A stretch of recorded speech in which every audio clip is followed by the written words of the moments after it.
back na kwa ready see wo Liberia na mo kasa be say men sanfon na no man will say we are not animals and we are not cowards. Yeah mu be say no we are ready for anything no brand any that small boy wo betimi adwane na na bi wo betimi adwane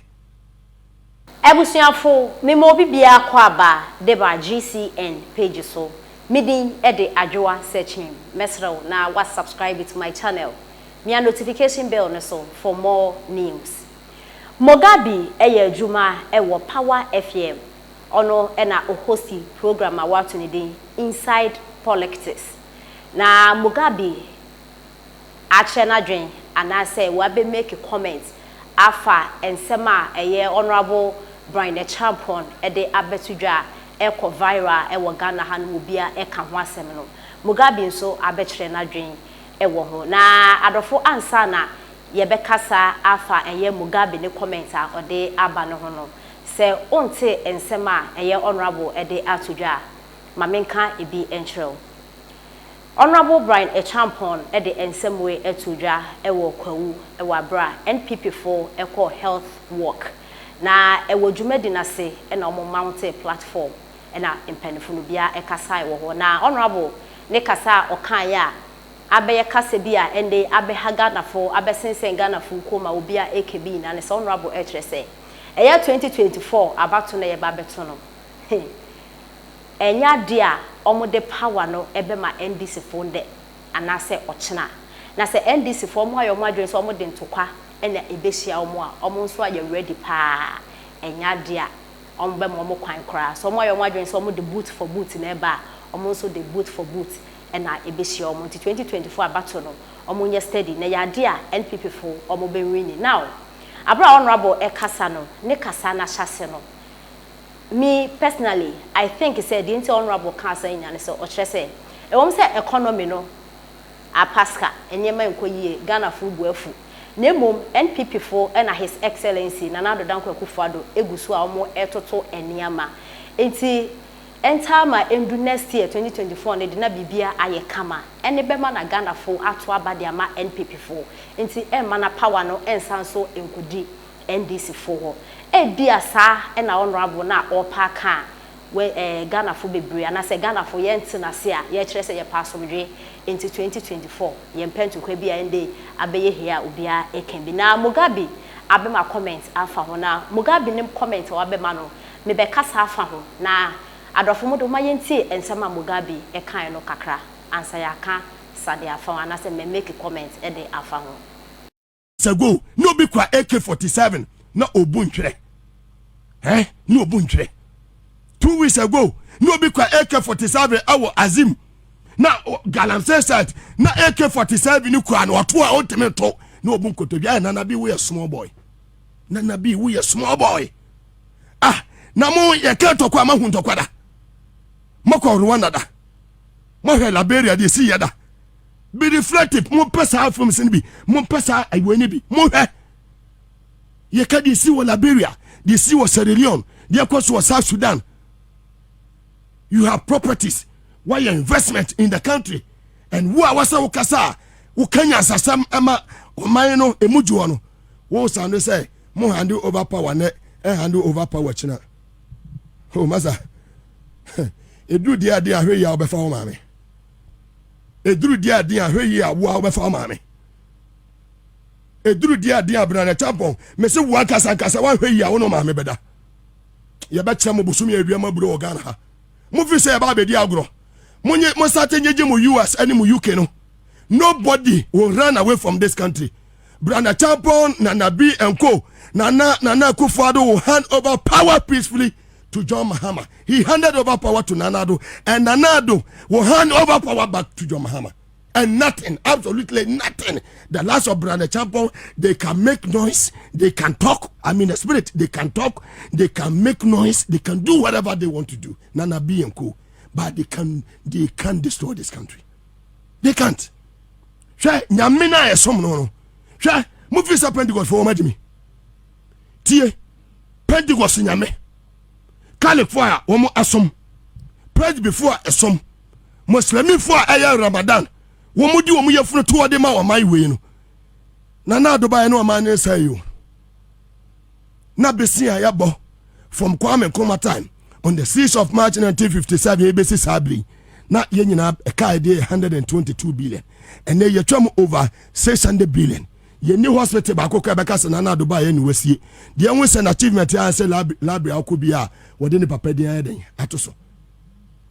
university obeto ye no wanya na pia minka na ho anwa do mobuzi a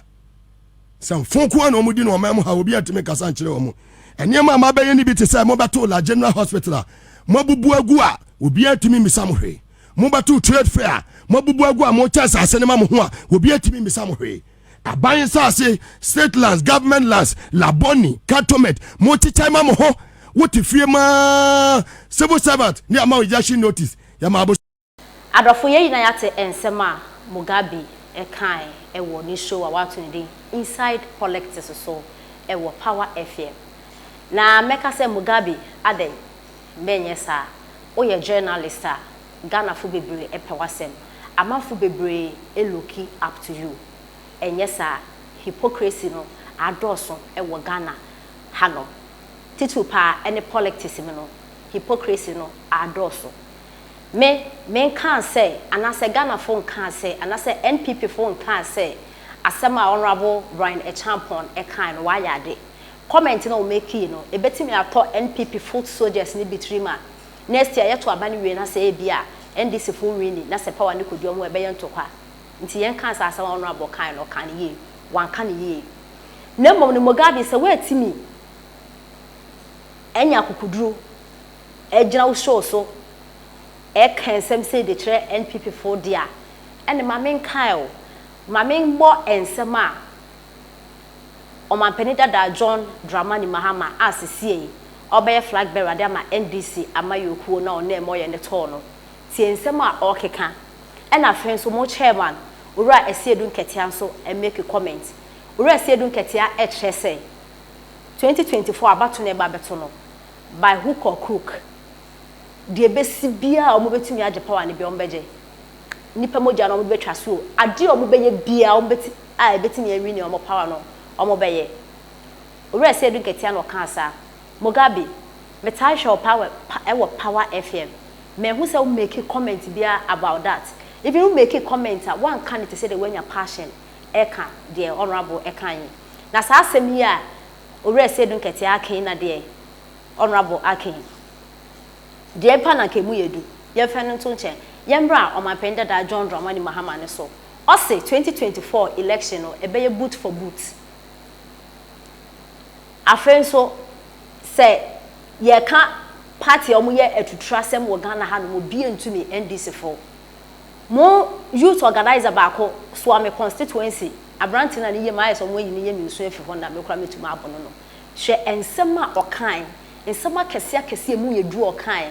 NDC for omo ba chi abranti no na mo hye da be ye camouflage an mo nchine na denden afi omo ja abranti mu NDC for mo sanso ma comment say wa kan enti say Mugabe honorable Brian Echampon we make a comment we na say NDC for say nkofo mi ensenya kasensem we ya ensem honorable kind of no to be frank they were journalists for mo ensem no ekwa echido you people are going too far me say mo kan honorable Brian Echampon ne de na mo bono na mo bo re se edu ketia so ne de mo bo mampede da John Dramani Mahama ne de na mo bo abrante swami abrante na constituency swami constituency youth organizer nsem hu no kan na mo bo no so me ensa na Ghana fo na kasa ye comparison me ye hu de ne nsem ne mu yedu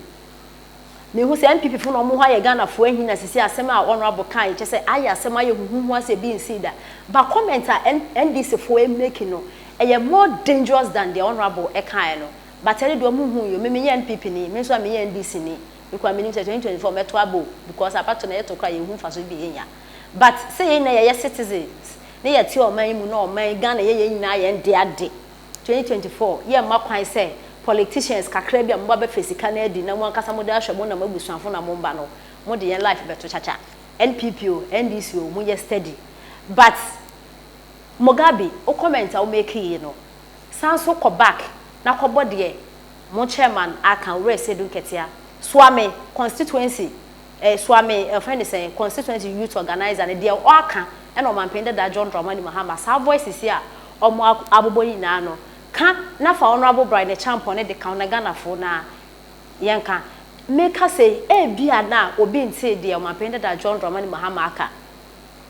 so I'm a youth organizer ye Ghana fo bebre nim de okan because ensem okan na anhye da trend te say de honorable Brian the champion ekokan yi ɔmampende da John Dramani Mahama ne nsem okan bebre na enni because anhye da an trend sa nti so honorable ni di trend ya NDC fo na mo ayi dem ho make a comment defend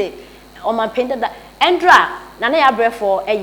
owura Joseph Yamin interview na Joseph Yamin kwa no ho kra ya hinsu bia na na ya brefo bisa ne say honorable eka asasem because of commenter chairman owura say dun ketia no ɔmampende da John Dramani Mahama akenti Joseph Yamin say asema ɔmampende da John Dramani Mahama kan na nane because elections we almost winning war polling stations meanwhile no so ɔmampende da John Dramani Mahama yes a comment ni kwa no we make it intend this for munja hypocrisy na mo ye na we ya monka because Ghana na ehye ye na ne team ese ebo ye na ne team mama onye NDC na NPP mama fa propaganda en katakata ne obi so enti Mugabe comment na o make ye no